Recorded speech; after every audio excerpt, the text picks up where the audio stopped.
2027 බාලජී බහුවර්ණ ව්‍යුහගත රචනා පළවෙනි දෙකවෙනි ඒකකයේ යටතේ මම දාපු බහුවර්ණ ටිකට මම පිළිතුරු කියන්නම්. මම හිතනවා ඔයගොල්ලෝ මේ වීඩියෝ එක බලලා දැන් උත්තර හොයාගෙන නැtei කියලා.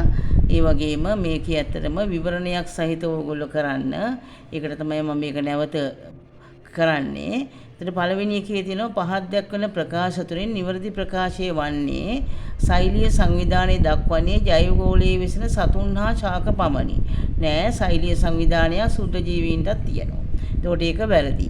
වර්ධනය යනු ජීවිගේ ජෛව ස්කන්ධයේ සිදුවන ප්‍රතිවර්තී නෙමෙයි අප්‍රතිවර්තී ප්‍රමාණාත්මක වැඩිවීම.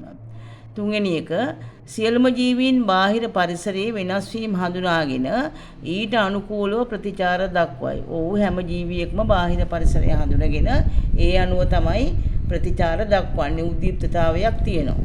ඒකට අදාළව සමායෝජනය දක්වනවා. ඒක ජීවී ගුණාංගයක්. එහෙනම් ඒක හරි.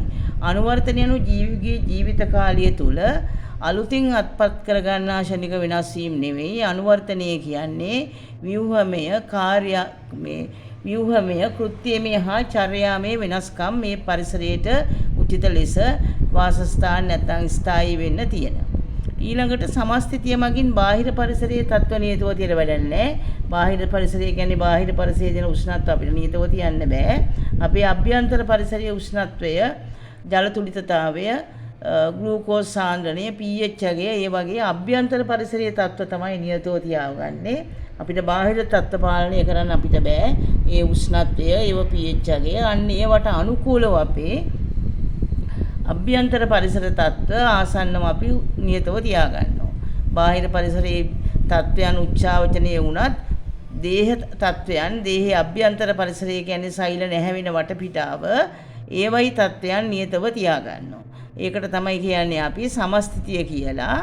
ග්ලූකෝස් සමස්ථිතිය, ලවණ සමස්ථිතිය, pH සමස්ථිතිය, ලවණ තුලිතතාවය, ආශ්‍රිතතාවය, ජල තුලිතතාවය කියන්නේ ඔක්කොම එකයි.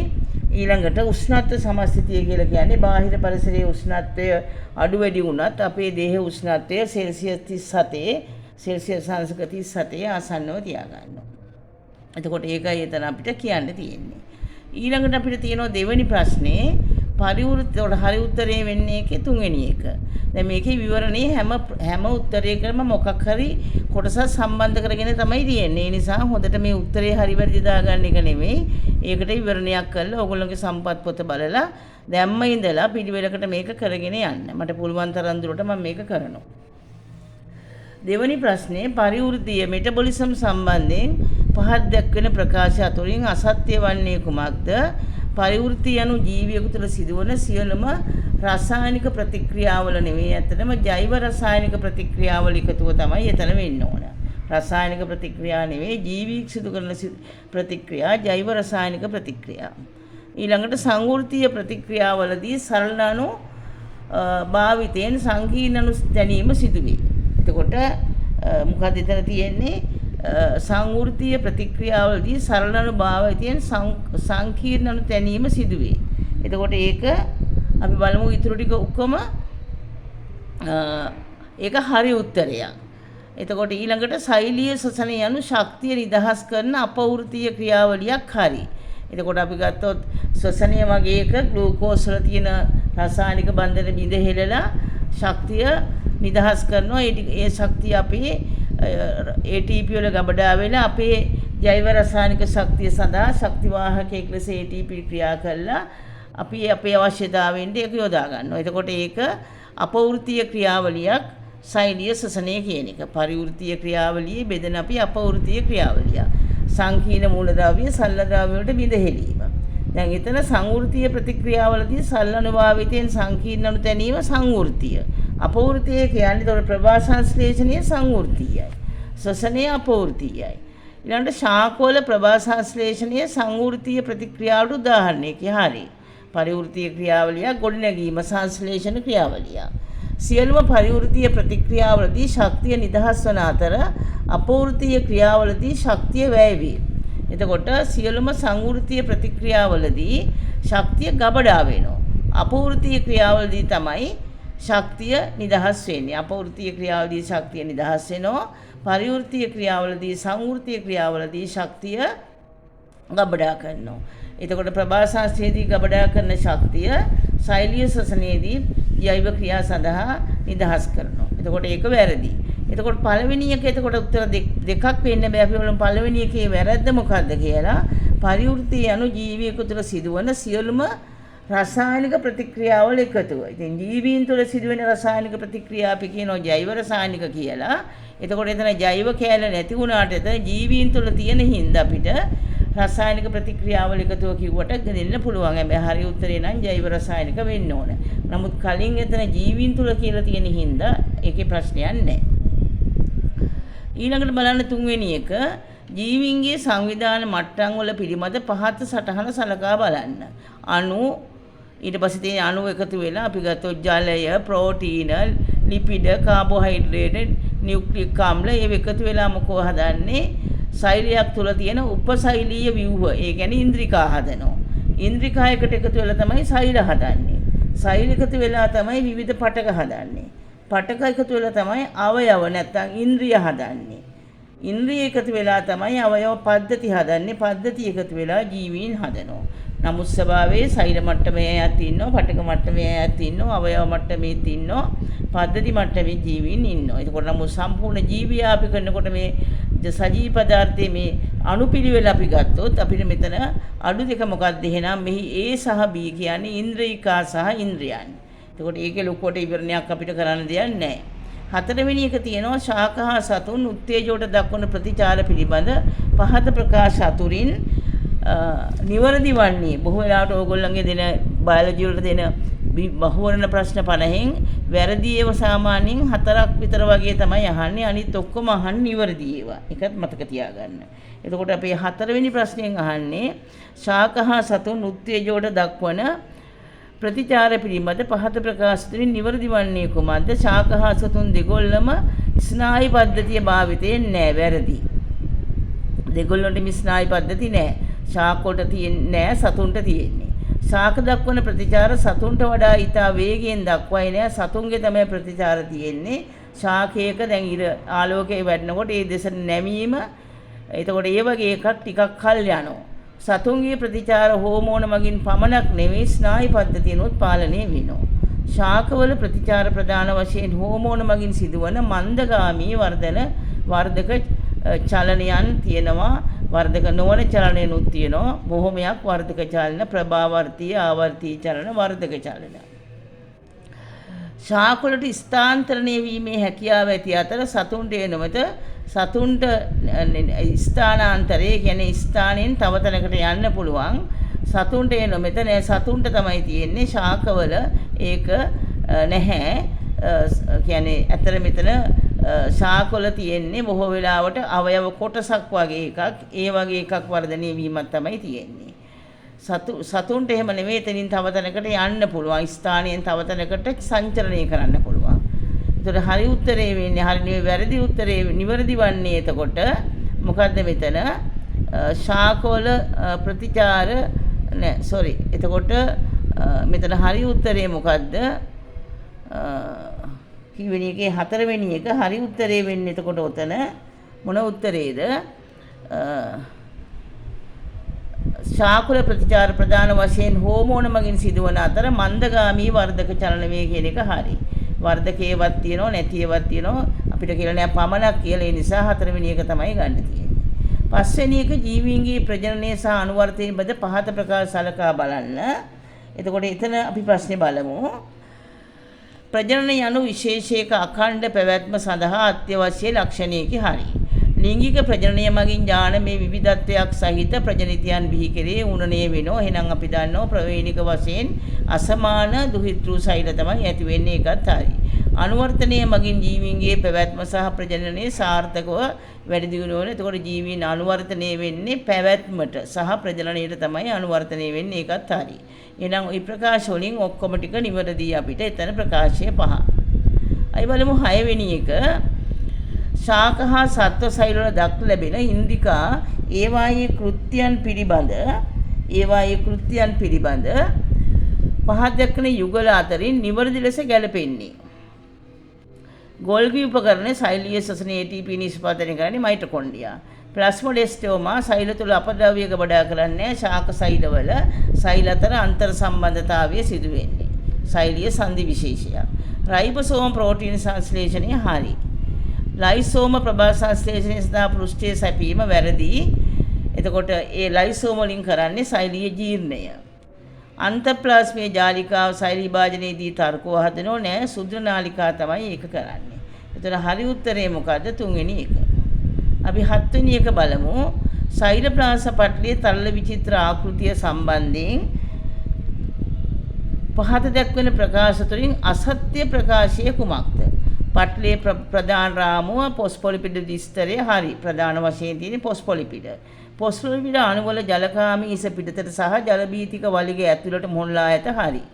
පටලියේ ද්‍රවශීලිය නැත්නම් ජලීයතාවය පවත්වා ගැනීම කොලෙස්ටරෝල් උපකාරී වේ වැරදි. කොලෙස්ටරෝල් උපකාරී වෙන්නේ නැහැ. හරිනේ. කොලෙස්ටරෝල් උපකාරී වේ හරි. ඒ කියන්නේ උෂ්ණත්වය අඩු වෙනකොට තරලීය ස්වභාවය පවත්වාගෙන යන්න කොලෙස්ටරෝල් ඕන වෙනවා හරි. පර්යන්ත ප්‍රෝටීන් පොස්පොලිපිඩ විස්තරය හරහා සම්පූර්ණයෙන් ගිලින්නේ පර්යන්තයේ තියෙන්නේ මේ පර්යන්ත ප්‍රෝටීන් තියෙන්නේ පොස්පොලිපිඩ විස්තරයේ පිටත හෝ ඇතුළත පෘෂ්ඨ මතයි තියෙන්නේ. ගිල්ල නැහැ. ග්ලයිකෝප්‍රෝටීන් සහ ග්ලයිකොලිපිඩ අපි දන්නවා පොස්පොලිපිඩ විස්තරයේ පිටත පැත්තේ තියෙන ලිපිඩ වල ද්‍රව්‍ය හිසටයි ප්‍රෝටීන වලට ඒ තමයි බැඳලා තියෙන්නේ. ප්‍රෝටීන වලට බැඳුනහම කියනවා ග්ලයිකෝ කාබෝහයිඩ්‍රේට් කෙටි දාම සහිත ග්ලයිකෝප්‍රෝටීන් කියලා. ලිපිඩ වලට බැඳුනහම කියනවා ග්ලයිකොලිපිඩ කියලා. ඒව තියෙන්නේ පිටත පෘෂ්ඨයේ. එතකොට උත්තරේ වෙන්නේ එතන 7 වෙනි එකට මොනවද? අසත්‍ය ප්‍රකාශය අහන්නේ පර්යන්ත ප්‍රෝටීන් පොස්පොලිපිඩ විස්තරයේ සම්පූර්ණයෙන්ම ගිලී පිහිටයි කියන එක වැරදි. 8 වෙනි එක තියෙනවා සෛලීය ඉන්ද්‍රිකාවල ව්‍යුහයන් පිළිබඳ පහත් දක්වන ABC ප්‍රකාශ සලකා බලන්න. මයිටොකොන්ඩ්‍රියා සහ හරිතලව යන දෙකම දිත්ත පටල ව්‍යුහ ඉන්ද්‍රිකාවේ හරි. ඊළඟට මයිටොකොන්ඩ්‍රියා හරිතලව තුල 70S රයිබෝසෝම හා චක්‍රීය DNA අඩංගුවේ හරි. පෙරොක්සිසෝම යනු සෛලීය ශ්වසනයේ කෙප් චක්‍රයේ සිදුවන ප්‍රධාන ස්ථානය නෑ. ඒක මයිටොකොන්ඩ්‍රියා වෙන්න ඕන. එහෙනම් නිවැරදි උත්තරේ වෙන්නේ 3 වෙනි එක A සහ B. අයි බලමු 9 වෙනි එක සෛල විභාජනයේ සිදුවන වෙනස්කම් පිළිබඳ පහත ප්‍රකාශ අතුරින් විභාජනයේ අණුන විභාජනය සඳහා පමණක් විශේෂ ලක්ෂණය වන්නේ. එතකොට 9 වෙනි ප්‍රශ්නේ බලන්න මොකද්ද උත්තරය කියලා දැන් ඕගොල්ලෝගේ උත්තරත් එක බලන්න. අණුනය සඳහා පමණක් විශේෂ ලක්ෂණය වන්නේ අණුනන ප්‍රෝපේස් කියන්නේ ප්‍රාක් කලාව. එතකොට උපාගම ඇතිවීම සිදු වෙන්නේ අණුනනේ නෙමෙයි ඌණනේ. ඒක වැරදි. ක්‍රොමැටින් තන්තු ඝන වීම, දෘශ්‍යමාන වර්ණ දේහ බවට පත්වීම, න්‍යෂ්ටික පටලයේ අතුරුදහන් වීම ඒක ඌණනේ අණුනනේ දෙකටම වෙනවා. සමජාතීය වර්ණ දේහ සමකතලයේ පෙරි ගැසීම ඒක ඌණනේට විතරයි. අතන යෝග කලාතලයේ දෙපැත්තේ තමයි අණුනනේ තියෙන්නේ. සොහොයුරු සහෝදර ක්‍රොමැටිඩ් කියන්නේ වර්ණ දේහාංශ එකිනෙකින් වෙන් වී ප්‍රතිවිරුද්ධ ද්‍රව දෙසට චලනය වීම අණුනේ තියෙනවා. ඌණනේ දෙවනි වියෝග කලාවෙදිත් වෙනවා. න්‍යෂ්ටික පටලයේ නැවත සෑදීම දෙකේදීම සිදු වෙනවා. එතකොට එහෙනම් ගන්න තියෙන්නේ අපිට දෙවෙනි එක. ඊළඟට අපිට 10 වෙනි එක බලමු අපි. සෛල ද්‍රව්‍ය සෛල පටලය හරහා ගමන් කිරීම පිළිබඳ පහත් දක්වන වගුව සලකා බලන්න. X ශක්තිය වැය වෙන්නේ නැහැ. එහෙනම් විසරණය වගේ එකක් පහසුතාව විසරණය වගේ එකක් වෙන්න ඕන. එතකොට වාහක ප්‍රෝටීන් එහෙනම් මෙන්න මේ X කියලා කියන එකට අපිට ගන්න පුළුවන් පහසුතාව විසරණය. ශක්තිය වැය වීම නැත වාහක ප්‍රෝටීන් අවශ්‍ය වේ. ඒක එතකොට ගන්න පුළුවන් මේක විසරණයට ගන්න පුළුවන් මේකත් පහසුතාව විසරණයට ගන්න පුළුවන්. ශක්තිය වැය වීම නැත පහසුතාව විසරණයට ගන්න පුළුවන්. වාහක ප්‍රෝටීන් නැත ඒකට ගන්න පුළුවන්. ඊළඟට ශක්තිය වැයීමේ ඇත. එතකොට මේක තියෙන්නේ ඉසෙට් තියෙන්නේ සක්‍රීය පරිවහණය. ඉසෙට් අයිති වෙන්නේ සක්‍රීය පරිවහණයට. එතකොට 10 වෙනි එකේ අපි ගත්තොත් ඉසෙට් සක්‍රීය පරිවහණයට ගන්න වෙන්නේ. එතකොට මේ සක්‍රීය පරිවහණය තියෙන්නේ අපේ ඉසෙට් කියන එක තියෙන්නේ අපේ පළවෙනි එකේ විතරයි. එහෙනම් y කියන එක ගන්න පුළුවන් වාහක ප්‍රෝටීන් අණු වෙනවා පහසුකල විසරණයට හරි. එතකොට ආශ්‍රිතය වගේ සාමාන්‍ය මොනවද විසරණ ක්‍රියාවලිය ආශෘති වගේ දේවල් වලට ශක්තිය වැය වෙන්නේ නැහැ. වාහක ප්‍රෝටීන ඕනක් නැහැ. එහෙනම් මෙතන ගන්න පුළුවන් වෙන්නේ අපිට 1. ඊළඟට 11 වෙනි එක ජීවීන් තුළ හමු වන කාබෝහයිඩ්‍රේට් පිළිබඳ පහස් දහන් ප්‍රකාශ තුළින් නිවැරදි ප්‍රකාශය තෝරන්න. 11 වෙනි එක. එතකොට අපි එතන බලමු මොකද තියෙන්නේ කියලා. ඒක ලේසි එකක් තියෙන්නේ. සියලුම මොනොසැකරයිඩ් ඔක්සිහාරක සීනි වන අතර සුක්‍රෝස්, රයිබෝස් යනු රයිබෝස් සහ ග්ලූකෝස් එක වැරදි. සුක්‍රෝස් කියන්නේ ප්‍රක්ටෝස් සීනි මේ මොනවාද ග්ලූකෝස් නොයි. ග්ලයිකෝජන් යන ශාක සෛරවල නෙවෙයි සත්ව සෛරවල එකත් වැරදි. සෙල්ලෝස් යන ග්ලූකෝස් යන 1,4 ග්ලයිකෝසයිඩ් බන්ධන මගින් සෑදුණු ශාක සෛරවල තියෙන ඇත්තම ශාකණය වෙච්ච රේඛීය සජීව පදාර්ථයේ බහුලවම තියෙන කාබෝහයිඩ්‍රේට් තමයි සෙලුලෝස්. 3 වෙනි එක හරි. ඇමයිලෝපෙක්ටින් කියලා කියන්නේ පිස්ටය හදන්නේ ඇමයිලෝපෙක්ටින් හා ඇමයිලෝස් වලින්. ඇමයිලෝපෙක්ටින් කියන්නේ ශාකණය වෙච්ච ඒවා. ඒකේ 1,4 බන්ධනක් තියෙනවා යාබද ග්ලූකෝස් අණු අතර. ඒ වගේම 1,6 බන්ධනක් තියෙනවා. ඒ නිසා ඇමයිලෝපෙක්ටින් කියන එක මොකද්ද ආහාර ගබඩා කරන පොලිසකරෑඩයක් පිස්ටයේ තියෙන එක. ඒක හරි. 11 වෙනි එකට එතකොට 4 වෙනි එක වෙන්න ඕන. ඊළඟට 12 වෙනි එක අපි බලමු. ලිපිඩ සහ ඒවායේ ජීව විද්‍යාත්මක කෘත්‍යයන් පිළිබඳ පහත් දක්වන ප්‍රකාශ අතරින් කුමන ප්‍රකාශය නිවැරදි වීම. ට්‍රයිග්ලිසරයිඩයක් කියන්නේ ග්ලූකෝස් අණුවක් සහ ඇමයිනෝ අම්ල නෙවෙයි මේද අම්ල වෙන්න ඕන. සංතෘප්ත මේද අම්ල වල හයිඩ්‍රෝකාබන් දාමේ දිත්ත බන්ධන නැහැ. අසංතෘප්ත එකේ තියෙන්නේ. පොස්පොලිපිඩ අණුවක ජලකාමී ඉස ප්‍රදේශයේ ජලබීතික වලිග ප්‍රදේශ දෙකක් පවතින නිසා එය උභය ගුණික ලක්ෂණ පෙන්වයි. එතකොට ඒක හරි. ස්ටෙරොයිඩ් යනු මේද අම්ලණු 4ක් එකිනෙක සම්බන්ධ වීමෙන් සෑදෙන ව්‍යුහයක් වේ. ස්ටෙරොයිඩ් මේද අම්ල නෙවෙයි එතන තියෙන්නේ. ඇත්තටම විශේෂිත මොනවද පෝෆයිරින් කියන චක්‍රීය ව්‍යුහ 4ක් එකතු වෙලා හැදෙන ව්‍යුහයක් මේද අම්ල නෙවෙයි. ඉතියනු ග්ලිසරෝල් අණුවක වෙනත් දිගුදාම ඇල්කොහොලයක් සමග බන්ධනය වීමෙන් ග්ලිසරෝල් වලක නෙවෙයි වෙනත් ඇල්කොහොලයක් දිග මේද අම්ලවත් එක්ක සම්බන්ධ වෙච්ච ව්‍යුහයක්. එතකොට එතන ගන්න තියෙන්නේ අපිට මොකද්ද 3 වෙනි උත්තරේ තමයි හරි උත්තරේ. මම හිතනවා ඕගොල්ලන්ට මේ ටික දැන් තේරෙන්නේ නැති කියලා. ආයි මේ වගේ එකක් මම පස්සේ දාන්නම්. මේක ඕගොල්ලෝ තේරුම් අරගෙන උත්තර ටික බලලා විවරණයක් කරලා මේ ප්‍රශ්න පත්‍රයේ කරලා අඩුපාඩු හදාගන්න. මේ 1 2 1කින් තමයි දීලා තියෙන්නේ. තවත් බහුවර්ණ එකක් මම ඕගොල්ලන්ට දාන්න.